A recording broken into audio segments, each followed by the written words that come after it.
जय श्री राम दोस्तों। इस वीडियो में हम अपने जावा के सिक्स्थ ऑपरेटर टर्नरी ऑपरेटर के बारे में बात करने वाले हैं। What is ternary operator? Ternary operator एक सिंगल ऑपरेटर नहीं है, एक पूरा स्टेटमेंट है जो किसी कंडीशन के साथ में वर्क करता है, जैसे कि if else. Mostly ternary operator का यूज किसी वेरिएबल को डायनेमिकली इनिशियलाइज करने के लिए किया जाता है। टर्नरी ऑपरेटर का यूज करने से पहले हमारे पास एक कंडीशन होनी चाहिए और एक वेरिएबल या ऑब्जेक्ट होना चाहिए जिसको हम डायनेमिकली इनिशियलाइज करने वाले हैं। तो सिंपली इसे हम एक दो एग्जांपल से समझते हैं। जैसा कि आप देख पाएंगे, हमने दो वेरिएबल्स ले रखे हैं, इंट ए और इंट बी। हमें क्या करना है, एक थर्ड वेरिएबल बनाना है और वहां पे जो भी मैक्स हो वो सेट करना है। सिंपल, इन दोनों में से कोई भी वैल्यू बड़ी हो वो मैक्स के अंदर आ जाए। ओके, तो मैक्स को सेट कराने के लिए हम यहाँ पे क्या चेक करेंगे कि ए बी से बड़ा होना चाहिए या बी ए से बड़ा होना चाहिए। तो ए अगर बी से बड़ा है तो क्या होना चाहिए, मैक्स की वैल्यू कितनी होनी चाहिए, ए। अगर ऐसा नहीं होता है तो सिंपली हमारे पास बी बड़ा है। ओके, ये स्टेटमेंट है कि अगर ए बी से बड़ा होता है तो सिंपली हमको मैक्स के अंदर ए चाहिए, अदरवाइज बी चाहिए।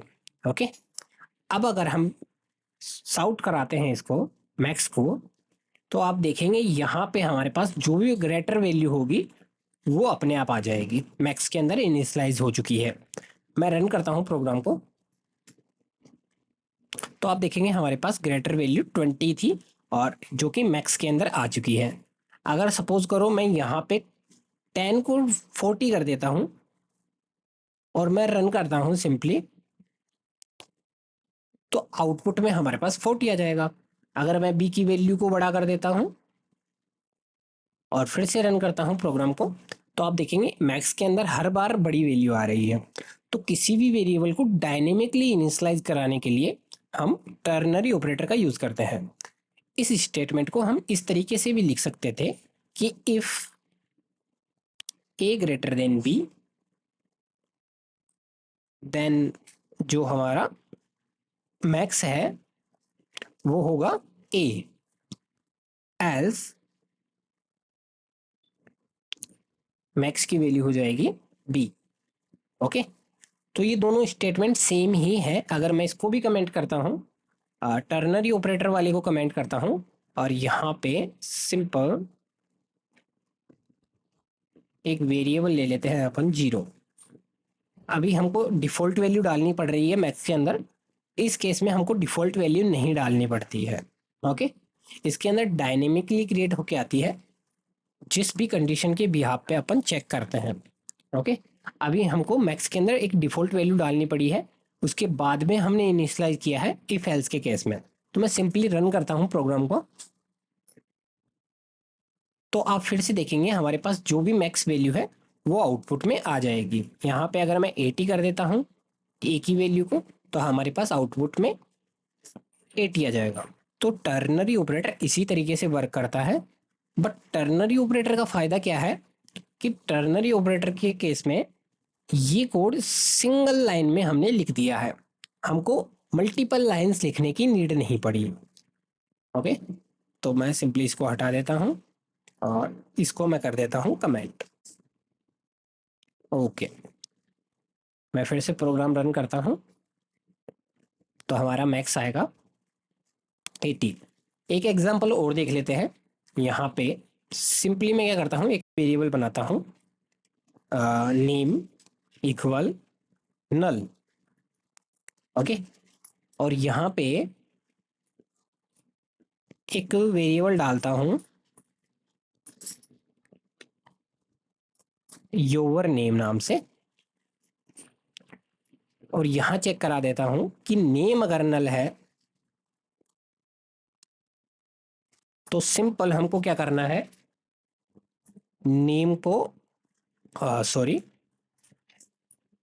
योर नेम को इनिशियलाइज कर देना है नरेश से, अदरवाइज हमको जो भी नेम आएगा उस नेम से इनिशियलाइज करना है। सिंपल। तो हमने क्या किया है, योर नाम की वेरिएबल में चेक किया है कि अगर नेम नल होता है तो उसको नरेश से इनिशियलाइज कर दे, अदरवाइज जो भी नेम में आएगा उससे इनिशियलाइज कर दे, सिंपल। इसको मैं ब्रैकेट्स में डाल देता हूँ। अगर आप ब्रैकेट्स में नहीं भी डालते हैं तो नो इशू, अगर मल्टीपल कंडीशंस होती हैं तो आप ब्रैकेट्स में जरूर डालें। ओके ओके, सिंपली मैं रन करता हूँ प्रोग्राम को। तो उससे पहले मैं यहाँ पे मैक्स की जगह योर नेम डिस्प्ले कराता हूँ। ओके, और मैक्स को मैं कट करके यहाँ पेस्ट कर देता हूँ ऊपर। ओके,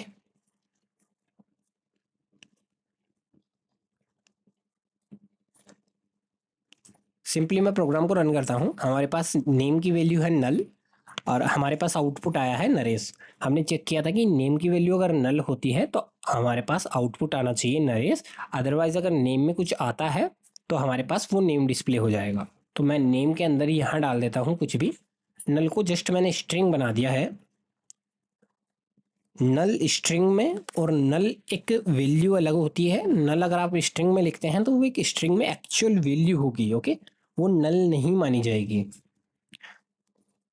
तो मैं इसको रन करता हूं तो अब हमारे पास आउटपुट नल आ जाएगा, क्योंकि वो एक्चुअल में एक वैल्यू है इस टाइम पे। अगर आप डायरेक्ट इस तरीके से लिखते तो अभी एक वैल्यू नहीं है, नल इज नल। ओके, अब हमारे पास नरेश आ रहा है।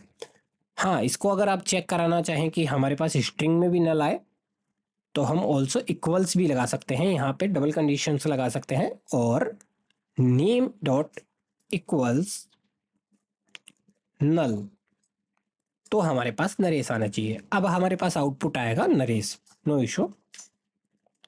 बट मैं अगर यहाँ पे नल के अलावा कुछ नाम लिखता हूँ, सपोज मैंने डाला राकेश, अब मैं रन करता हूँ प्रोग्राम को तो हमारे पास आउटपुट में आएगा राकेश।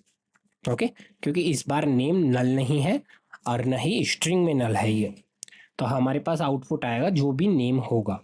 तो टर्नरी ऑपरेटर इसी तरीके से वर्क करता है। इसके अंदर हम एक्स्ट्रा कंडीशन नहीं लगा सकते, जैसा कि हम इफ एल्स के साथ में लगा सकते हैं एल्स इफ, जो हम आने वाली वीडियोस में डिस्कस करेंगे। तो टर्नरी ऑपरेटर इसी तरीके से वर्क करता है।